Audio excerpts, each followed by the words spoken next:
Before we start writing the code for the problem at hand, we should make sure that we understand the problem, that we read the description 1 or 2 times, and then we should also devise a plan. And as we can see in this case, I have already devised a plan for us. So here on the right, we can see my plan for how we should solve this task. And before we get started writing the code, we need to create a new file and save it.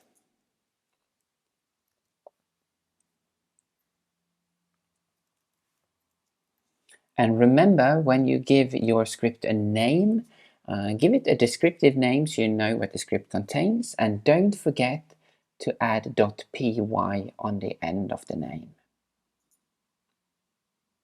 Next, what we need to do is to start following our plan. And we can see here that we should read 3 things from the user: the name and 2 numbers. So I'll start by writing the code for how we can do that.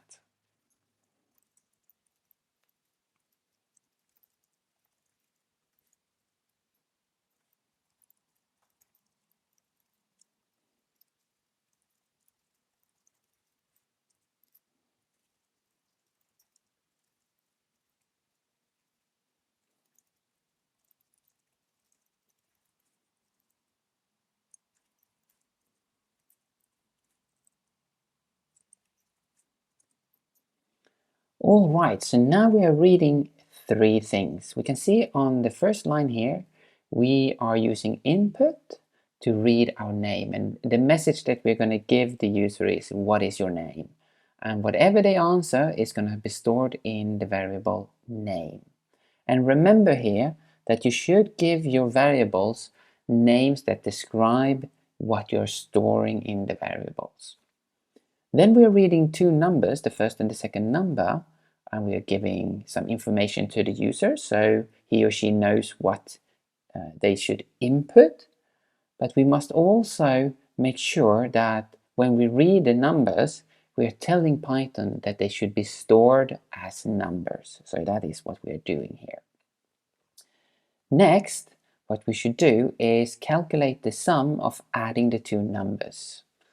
Alright, so if we should do that, we should also store it into a new variable.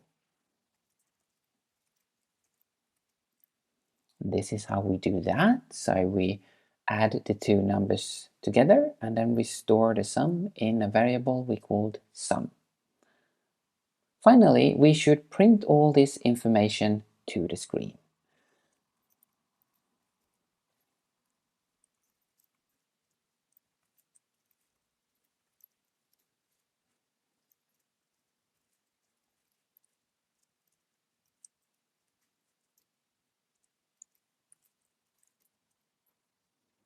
And we can see here that I used 2 F strings to format my output. So I want to first print name colon and then whatever name the user inputted.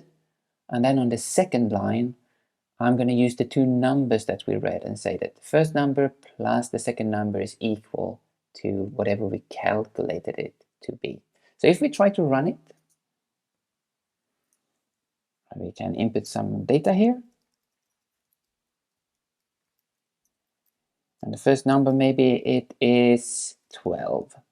And the second number, maybe it is 54. And we can see that we get this output down here. So now that we have followed our plan and we have tried our script out, what we could do now is go back and verify that we have solved the correct problem. But in this case, I think we have done that.